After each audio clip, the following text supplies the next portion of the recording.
আইসিসির প্রতিনিধির সঙ্গে তাদের রুদ্ধদ্বার বৈঠক হচ্ছে, সেই সারাদিন ধরে আমরা শুনছি। বৈঠকের বিষয়টা আসলে বিসিবি খুবই গোপনীয়তার সঙ্গে তারা কথা বলছে, আলোচনা করছে।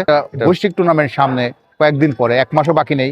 সেই মুহূর্তে বাংলাদেশ কোথায় খেলবে এটা আমরা কেউ জানি না। মানে ইন্ডিয়া পাকিস্তানের সঙ্গে যে সিনটা ছিল, এখন সেই সিনটা বাংলাদেশ ইন্ডিয়া ম্যাচেও দেখা যাচ্ছে। এতে কি বার্তা পাচ্ছি আমরা? বাংলাদেশ যেভাবে তার অবস্থানকে পরিষ্কার করেছে, এরকম বার্তাও মনে হয় ভারত কখনো পায়নি তাদের ক্রিকেট হিস্ট্রিতে। ক্রিকেটে আসলে এখন এই মুহূর্তে এক চরম অনিশ্চয়তার সময় কাটাচ্ছে Bangladesh cricket board, totally Bangladesh cricket. অনেক ঘটনা কয়েকদিন পরপরই আমরা দেখছি। একটা খুব কঠিন সময় বলবো, দেশের ভেতরে মানে তাদের অভ্যন্তরীণ এবং বাইরের আন্তর্জাতিক দুইভাবেই বাংলাদেশ ক্রিকেটটা যেন একটা কঠিন সময়ের মধ্যে দিয়ে যাচ্ছে, একটা টেনশনের মধ্যে দিয়ে যাচ্ছে। বাংলাদেশ বিশ্বকাপ খেলতে যাবে কি যাবে না, যেহেতু ভারতে একটা নিরাপত্তার বিষয় এসেছে, নিরাপত্তাজনিত কারণে বাংলাদেশ ভারতে খেলতে যাবে না, এটা তারা এরই মধ্যে কিন্তু তাদের অনড় অবস্থান স্টিল তারা ধরে রেখেছে। এবং আজকে আইসিসির প্রতিনিধির সঙ্গে তাদের রুদ্ধদ্বার বৈঠক হচ্ছে, সেই সারাদিন ধরে আমরা শুনছি। বৈঠকের বিষয়টা আসলে বিসিবি খুবই গোপনীয়তার সঙ্গে তারা কথা বলছে, আলোচনা করছে। এটা আইসিসির তরফ থেকেও, বাংলাদেশ ক্রিকেট বোর্ডের তরফ থেকেও দুই দিক থেকে খুব গোপনীয়তা রক্ষা করার চেষ্টা করছে, কারণ বিষয়টা খুব স্পর্শকাতর এবং খুবই একটা খুবই খুবই গুরুত্বপূর্ণ। কারণ একটা বৈশ্বিক টুর্নামেন্ট সামনে কয়েকদিন পরে, 1 মাসও বাকি নেই। সেই মুহূর্তে বাংলাদেশ কোথায় খেলবে এটা আমরা কেউ জানি না। সুতরাং এই উত্তরটা পাওয়ার জন্য একটা খুব এই বৈঠকটাই চলছে। এখন আমরা জানি না, যেহেতু বিসিবির পক্ষ থেকে এখনো কিছু বলা হয়নি এবং আইসিসি তো বলবেই না, আইসিসি বলবে একদম ফাইনালি তাদের ডিসিশনটা। তো এই ঘটনা যখন চলছে, আইসিসির প্রতিনিধি যখন ঢাকায়, ঠিক সেই সময় আমরা দেখলাম আন্ডার-19 ক্রিকেট ওয়ার্ল্ড কাপ যেটা চলছে, বাংলাদেশের সঙ্গে ইন্ডিয়ার ম্যাচ চলছে। আমি যখন কথা বলছি, আপনারা দেখেছেন টস করার সময় বাংলাদেশের ভাইস ক্যাপ্টেনকে পাঠানো হয়েছে, নিয়মিত অধিনায়কও নয়। এবং ইন্ডিয়ার সঙ্গে যে টসটার সময় কিন্তু হাত মেলানো হয়নি, নো হ্যান্ডশেক।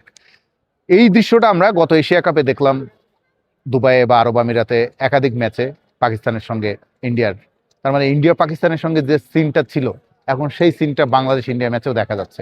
এতে কি বার্তা পাচ্ছি আমরা? তার মানে সম্পর্কটা, দুই দেশের কূটনৈতিক সম্পর্কটা কতটা তলানিতে নেমেছে। আপনি আরেকটা জিনিস খেয়াল করুন, ভারতের একজন আইসিসির হাই অফিসিয়াল, একজন প্রতিনিধি, ভারতীয় প্রতিনিধি বাংলাদেশে আসার কথা ছিল বলেই জানতাম। এই খবর চারিদিকেই এরই মধ্যে ছড়িয়ে পড়েছে। ভারতের ওই আইসিসির অফিসার ভিসা পান নেই, তার ভিসা রিজেক্টেড। তার পেছনে কিছু অনেক দু একটা যুক্তিও শুনছি, তার নাকি কিছু তার ট্র্যাকে নাকি কিছু বিষয় ছিল যেগুলো ভিসা দেওয়ার জন্য পারফেক্ট, মানে অ্যালাউ করে না ভিসা দেওয়ার জন্য। কিন্তু অন্য স্বাভাবিক সময় হলে আমি শিওর এইসব বিষয় হয়তো তখন ওভারলুক করলেও করতো বাংলাদেশ। কিন্তু এই মুহূর্তে বিষয়টা এমন টান টান উত্তেজনা চলছে যে তারা ভারতীয় অফিসারকে অ্যালাউ করেনি। এখানে এই সব দৃশ্যপটে আমরা কি মেসেজ পাচ্ছি?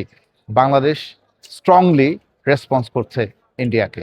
যেভাবে রেসপন্স করেছে, মোস্তাফিজুর রহমানের বিসিসিআই এর নির্দেশে যখন আইপিএল থেকে বাদ দেওয়া হয়েছে গত 3 জানুয়ারি, তারপরে বিসিবি যেভাবে রিয়্যাক্ট করেছে, বাংলাদেশ যেভাবে তার অবস্থানকে পরিষ্কার করেছে, এরকম বার্তাও মনে হয় ভারত কখনো পায়নি তাদের ক্রিকেট হিস্ট্রিতে। কারণ আপনি দেখুন, আরেকটা উদাহরণ দিই, গত বছর যখন ইন্ডিয়ান টিমের ট্যুর বাংলাদেশে আসার কথা ছিল 3টি ওয়ানডে টি20 খেলার জন্য, তারা জাস্ট বলে দিল আসবো না। বিসিবি চুপচাপ মেনে নিল। এই সিরিজ হবে পরের বছর, বিসিবি চুপচাপ মেনে নিল। কারণ দেখলো, তারা ভাবে যে ইন্ডিয়ার মতো টিম বাংলাদেশে আসলে বাংলাদেশের বিসিবির কোষাগারটা একটু ভরে ওঠে, মানে অনেক লাভজনক হয় সিরিজটা। ইন্ডিয়া বাংলাদেশ, তারা এই সিরিজটা সবসময় একটা বাড়তি ইনকামের সুযোগ করে দেয়। টিভি রাইটস থাকে খুবই হাই, স্পন্সররা খুবই আগ্রহী থাকে, যেহেতু ইন্ডিয়ার নানা কারণে ইন্ডিয়ার সঙ্গে বাংলাদেশের খেলাটা এখন খুব তাৎপর্যপূর্ণ হয়ে উঠেছে।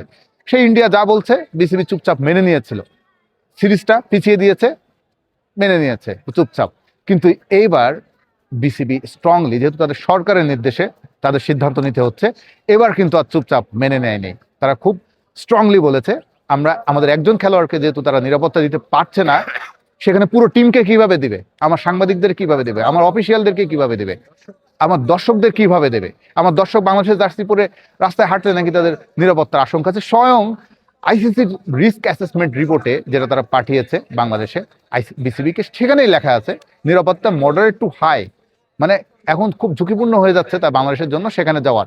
তো বিসিবি এটাকে তারা বলছে আমাদের চাওয়া লেজিটিমেট, আইনসঙ্গত, আপনি চাইলেই উড়িয়ে দিতে পারবেন না। আপনার রিপোর্টে বলা হচ্ছে আমরা নিরাপদ না, সেখানে আমার নিরাপত্তা ঝুঁকি আছে।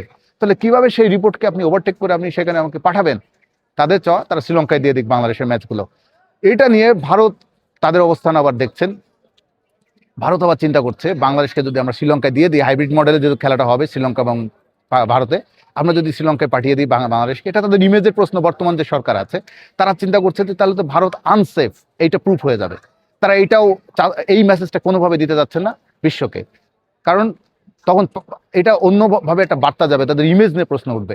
আবার কিছুদিন পরে পশ্চিমবাংলায় ইলেকশন, সেই ইলেকশনে বিজেপির খেলা, তাদের রাজনৈতিক দলের খেলা চলছে। সব মিলে তারা এখানে প্রথমে যে মুস্তাফিজ ইস্যুটা সামনে এনেছিল সেটাকে বাংলাদেশে আবার খুব স্ট্রংলি তারা তাদের রেসপন্স করেছে এবং সেভাবে তাদের অবস্থান জানিয়েছে।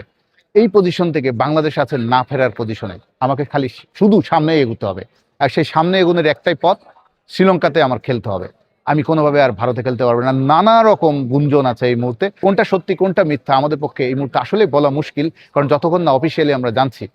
যেমন গ্রুপ চেঞ্জ করে দিতে পারে বাংলাদেশের ক্ষেত্রে, শ্রীলঙ্কায় পাঠিয়ে দিতে পারে, দুটি ম্যাচ ভারতে রেখে দুটি ম্যাচ শ্রীলঙ্কায় দিতে পারে, কিংবা কলকাতা মুম্বাই সরিয়ে ভারতের অন্য ভেন্যুতে দিতে পারে। অনেক কিছু শুনছি, কিন্তু বিসিবির একটাই চাওয়া, ভারতের ভেতরে খেলবো না, খেললে শ্রীলঙ্কাতে খেলবো। বিশ্বকাপের শুরু 1 মাসও নেই, 20-25 দিনের মতো সময় আছে। এই মুহূর্তে ভেন্যু নিয়ে অনিশ্চয়তা, বাংলাদেশ জানে না এখন তারা কোথায় খেলবে। আইসিসির প্রতিনিধি দল ঢাকায়, সব মিলে একটা টান টান উত্তেজনা মনে হয়। যেমন খেলায় আমরা দেখি ক্রিকেটের সুপার ওভারে যে উত্তেজনাটা চলে, শেষ সুপার ওভারটা দুই দলই সমানে খেলছে, কিন্তু রেজাল্ট এখন আমরা জানি না, সবার অপেক্ষা দুরু দুরু বুকে। বাংলাদেশের প্রেক্ষাপটে বলতে গেলে যেটা আমি বলতে পারি, বাংলাদেশ চাই বাংলাদেশের চাওয়া পূরণ হোক, বাংলাদেশের সাপোর্টারদের চাওয়া হবে বাংলাদেশের চাওয়াটাই পূরণ হোক। এখানে কোনো যেন কম্প্রোমাইজ বিসিবি না করে, কোনোভাবে যেন বাংলাদেশ পিছিয়ে না আসে তাদের অবস্থান থেকে, এটা বাংলাদেশের সাপোর্টারদের চাওয়া। সেই চাওয়াটা পূরণ করতে হলে আইসিসি কি সিদ্ধান্ত নেয় সেটা হচ্ছে দেখার। কিন্তু আইসিসি যে ভারতীয় ক্রিকেট বোর্ডের ইশারাতেই, এবং তাদের যে আইসিসিতে পুরো ভারতীয় ক্রিকেট বোর্ডের নিয়ন্ত্রণ, সেটা তো বলার অপেক্ষা রাখে না। সুতরাং রেজাল্ট এত সহজে আসার বিষয় নয়, এবং সেটা সহজে আসার বিষয় নয় বলেই তো গত 10-15 দিন ধরে চলছে আলোচনাটা। কিন্তু আমার মনে হয় এটা দ্রুতই শেষ হওয়া দরকার, কারণ বিশ্বকাপটা বেশি দিন বাকি নেই। বাংলাদেশকে বিশ্বকাপটা খেলতে হবে, আইসিসিকেও বাংলাদেশের বিশ্বকাপে চাওয়াটা পূরণ করতে হবে। এইটি হচ্ছে বাংলাদেশের চাওয়া।